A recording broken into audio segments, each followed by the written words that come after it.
Hi, I'm Sally Aitken, and my film Every Little Thing is now streaming on Kino Film Collection. Thank you so much for joining Five Questions with Kino Lorber. Very excited to talk about your film, Every Little Thing. I just want to say, I think I said this in email, but what a gift of a film.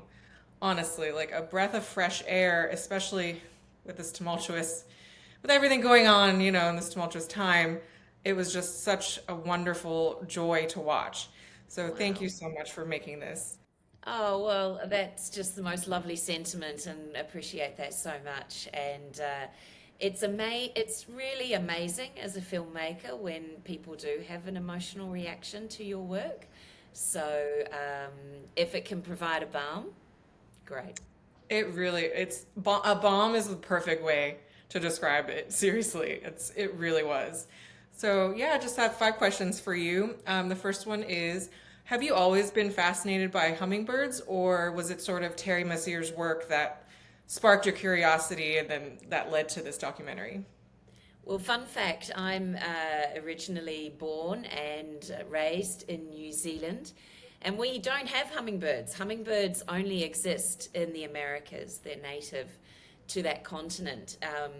In fact, I joke that the only birds that are really famous in New Zealand are the flightless ones. So, no is the answer to that. I have not always been fascinated with hummingbirds, but I have always been fascinated with the real world. And I think when you elect to make it your life's work to tell stories about our world and the strangeness and beauty and wonder and joy and remarkable, dark, light, all of it, stories that are our human story, um, I gravitate to things that are unique.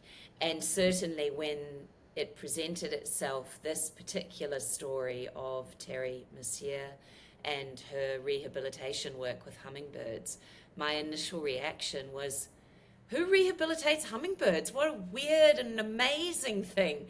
So, of course, being that way inclined, I wanted to know more, and what a reward, what a gift. Absolutely. Could you tell us a little bit about, how collaborative was the process with Terry?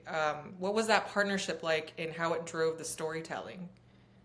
So, Terry is an exceptional woman. She is hugely intelligent, 4 degrees, and quotes poetry, and just a remarkable person. And so, what actually happened is that Terry wrote a memoir several years ago called Fastest Things on Wings. And it's an extraordinary book. It details her work as a rehabilitator of wildlife, particularly, obviously, her work with hummingbirds. And most of Terry's work happens on the phone, but when a bird is really critical, people bring that bird to a rehab centre. And so, over 20 some years, or nearly 20 years rather, Terry had several birds that had really been impactful to her. And so, she wrote about that in her book and wrote actually an extraordinary piece about the miracle of hummingbirds. The natural history wisdoms are packed into this amazing story of her and these birds that had, for whatever reason, made their way into her long lived memory. Anyway, I was sent a review of that book and thought, how curious, how weird. Um, and it really wasn't until reading the book properly and then engaging with Terry that I and the producer of this film, Bettina Dalton, realized there was an opportunity here to tell a way bigger story, still focused through this incredible lens, the hummingbird rescue, but a way bigger story about us. That there was an opportunity in this particular, curious, specific story, that it was in some way a mirror to our humanity. And so that's really what the film is. It's an invitation to our collective humanity, and it's a story about kindness.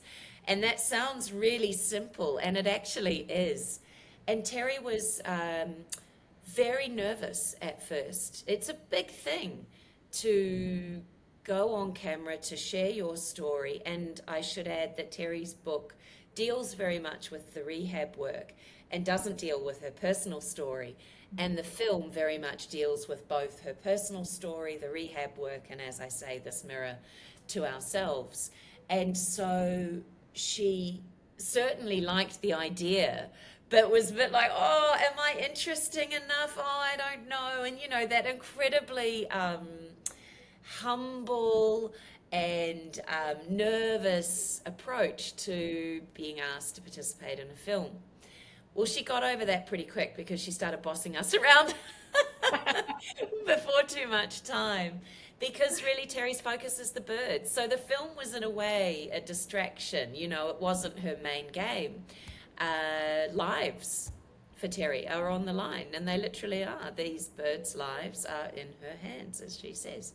So I think often when you're filming an observational documentary, that's actually a good place that you want someone to be, where the making of the film is not their sole interest, because what you're interested in is documenting them and their work, not their self-conscious, oh, am I doing things right? Or what do you want me to say now? I mean, that's the very sort of antithesis of being a fly on the wall. Right. So she was very collaborative, but as I say, not aware of the process and not really making it her focus. And then in the edit, all she wanted to do was be in the edit suite, because she'd had actually ultimately a really good time with the shoot and with the crew. And if you see the film, and I certainly hope people watching this do go and see the film, you will realize what an exceptional person she is, and also how fragile we all are. And we can see that in Terry's story. And as she says, she didn't trust easily. So it's a big thing. It's a big thing to invite a crew to be part of your life, to put yourself, warts and all, into a story. And certainly that relationship of trust deepened through the filmmaking process, which is why you have the revelations in the film that are there. I love that it was also Terry's story. You know, it wasn't just a story about the birds, but you got to really get to know her through watching her with the birds. So that was the, you know, the magical part of it. And she just has, she also is like a bomb. Just watching her, she has a very calming persona, you know, presence, energy. And yeah, very eloquent, very smart, like you said. So I love that it was multidimensional. It was about the rehab work, but it was also about her. It was also about learning about her through the rehab work. So it was great. It's a funny thing, because often with a film, you're speaking to so many people before the film exists and then after the film exists, if you're lucky enough to make the film and have the film go into the world, because that in itself is its own miracle these days. But the process of speaking about this film before the film existed was really unusual, because people would say, oh, well, what's the film about? And it doesn't sort of sound like much. Oh, you know, a woman and some birds, you know, and people would be like, what? That sounds really boring. And yet the film that we have in the cinema is the film that we set out to make, which is one that isn't easily categorized, actually. It is a film for your child and your grandma, you know, and yourself and everyone in between. It's a film. It doesn't go, oh, it's true crime. Oh, it's a biopic. Oh, it's a celebrity voyeuristic. What it is this mirror that when you go, hopefully you can find yourself in the story. That is really hard to describe when you're talking to people beforehand. They're like, well, what are we going to see? And how is it going to unfold? And you're like, it's a documentary. It'll happen. Right. So it's, you know, the whole adventure of a film is this giant leap of faith for everyone. So just circling back to what you were saying about Terry and how participatory she was, it's a leap of faith for Terry as much as it is for anybody who comes on the film journey, and that includes the viewers. I love that. And speaking of the fastest things on wings, with wings, This film is also a technical marvel because capturing these birds flapping their wings, I think, what is it, 70 to upwards of 200 times per second, right? Is, I mean, no small feat. But the film makes the birds look so crisp and vibrant. So can you sort of talk through what that technical process was like? Sure. I mean, it's inherent in the title, isn't it? Every little thing. We were really focused on trying to be with the birds. So when I started to engage with Terry, what I realized is, there's all sorts of facts about hummingbirds, and they're extraordinary facts, like how quickly their wing speed is, or in fact, the shape of the wing pattern is like a figure eight, like a dragonfly or an insect. They can go forwards, backwards, upside down, do loop the loops, do 360s. No other birds can do that. But actually, what became very clear is that across all of those remarkable statistics was that they're magical. And people talk about them as having some kind of otherworldly presence in their lives, or they're my spirit animal, or, oh, they're just so beautiful, I feel good when I see one. So what I knew in approaching the film is that I wanted to reach for that otherworldliness in the cinematography, and what a joy it was to find such an amazing and secure such an amazing team of cinematographers. So the film deals with birds in the wild, and so with that you see this incredible slow-mo photography, and that is Anne Johnson Prum, who is a cinematographer based on the east coast of America, who of all things happens to be an expert in filming hummingbirds. I mean, if you thought that was unusual to have a line that's a hotline 24/7 care for hummingbirds, well, it's doubly special to then find that there's actually a specific cinematographer who's got a background in filming hummingbirds. We Amazing. ferreted her out. And Anne's special sauce is using the Phantom Flex, which is a camera that can shoot at incredibly high frame rates.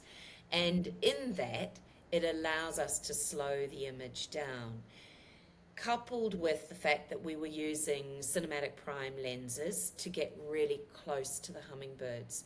So a hummingbird, while they move really quickly, we wanted to create this otherworldliness. So that was why there was this choice to slow the image down. But we played around with how slow, because actually the Phantom can go up to 1,000 frames a second, and it's like too slow. They look stationary, which isn't obviously indicative of actually how they fly. And then Anne was joined by two other cinematographers, strangely enough, from Australia, Dan Freen and Nathan Barlow. And they film observationally and also all the beautiful textures. And then the film also has archival material in it. So it's a very textural film because of those different cinematic layers, but they all hopefully work together to provide this visual poem. And I love the blooming flowers too. oh, aren't Compliments they are so extraordinary? Oh my gorgeous. God. And when you see something like a blooming flower, so what happens is the editor of the film, Tanya Nemi, and I worked on this kind of visual language that included all these delicate metaphors, every little thing. And so Tanya had the original inspiration and incorporated these time-lapse images of blooming flowers. And of course, they're metaphoric of renewal and hope, and at times you see the opposite. You see a time lapse of a flower and death, and that refers to other layers in Terry's personal story that are dark and traumatic and dramatic. But the flowers, like the birds, they just sort of make you see things in a different way. It's amazing when cinema can do that for us. I think you're seeing something that a flower, a bird, but you're doing it in a way that that is just so exquisite. It's like it takes it to a next level of beauty. It's So, otherworldly, as you yeah, and mentioned. Yeah. otherworldliness. Yeah, yeah. Well, we can't talk about the film without talking about the birds. And I loved that there were, distinct storylines around specific birds, Raisin and Cactus and Jimmy and McHale, Alexa, just to name a few. And even though some of their stories were heartbreaking, it was a joy getting to know them. How did you choose which birds to follow? And did you follow them without knowing how their stories would end? It's like they all need baseball cards, like collector's cards, here's Cactus. Oh, I'll see you a raisin, yeah. So, no, we didn't know which birds, and it's a documentary. It's not a drama film. You have an intention, but you don't shoot scenes like you do off a script when you're shooting a narrative. So it's terrifying for most people. They're like, "Oh my God, what is this film?" But we were spoilt for choice because, alas, Terry's hotline rings off the hook. She gets 5,000 calls a season. So it was physically impossible for us to shoot everything, obviously, but also very difficult to know in the moment which birds to focus on. Terry calls the birds, she names the birds after the people who have found them. And it's kind of cute, but it's also a helpful way for her to contextualize what the bird's difficulty is and therefore what her treatment program might be. So it's actually like a Jedi mind trick of memory. So, for instance, Cactus is named on account of Cactus's injury, which is that the bird is found in a set of spines of a cactus, and they're all in the That was so bird's back. And sad. if you could think of anything more horrific for a hummingbird to be Yeah. landed in a cactus, that's so you'd be hard pressed to find an example. But anyway, um, what what was so interesting in observing Terry and her care for the birds was that actually each of these birds could potentially represent a different aspect of the human emotion. So the human experience of trauma, the human experience of unrequited love, as in the case of Alexa and Mikhail, the motherlessness of Jimmy or the rogue behavior of Jimmy. And it became a way of thinking about the birds as representative of the human experience. So that helped in the sense of which birds we might focus on, and also just which birds we could actually follow through the process. So it was really a matter of elimination rather than choice. But some birds just, it was obvious Jimmy was going to be in the film from the second that Jimmy flapped on screen, because Jimmy is such a character and so Yeah. funny, and the way she talks about him and to him and in response to him was just an amazing thing to then see the birds through her eyes and the way that she sees them, which is the way that all animals actually exist in this world, which is that they're unique. We're all unique. We're all different, not just different species, but within a species. And that's just as true for humans as it is for any other animal on this planet. For sure. I mean, Jimmy's personality was definitely bigger than his size, right? It was Right. just bigger. Yeah, it was Yeah. such a character. Yeah. Well, we have one last question, and you've sort of touched on this a little bit, but it's very clear in the film that these amazing creatures, these hummingbirds, are symbolic. For you personally, what do you think they symbolize? What larger thing do they symbolize? That is an excellent question, because there's no single answer for me anyway. I think there's no doubt they represent beauty, and I think, personally speaking, finding the awe and the wonder and the beauty and the magic, not just in the world, but in our lives and in our backyards, that is a way that we can move through this life and on this planet with grace. So it was, yep, I would say the birds represent that for me. And I think they also represent something of our struggle. And life isn't easy, and we are all dealt with enormous cards to play and deal and respond with. It's really interesting because so many people talk about this film that it's in some way healing. It wasn't set out to be a film about that, but if people find that in the film, then that is amazing. If they find all sorts of things in the film, that's amazing. But the point I wanted to make is that somebody said to me, they came up to me after one of the screenings and they had a hummingbird tattoo, and many people do. It's a very popular tattoo.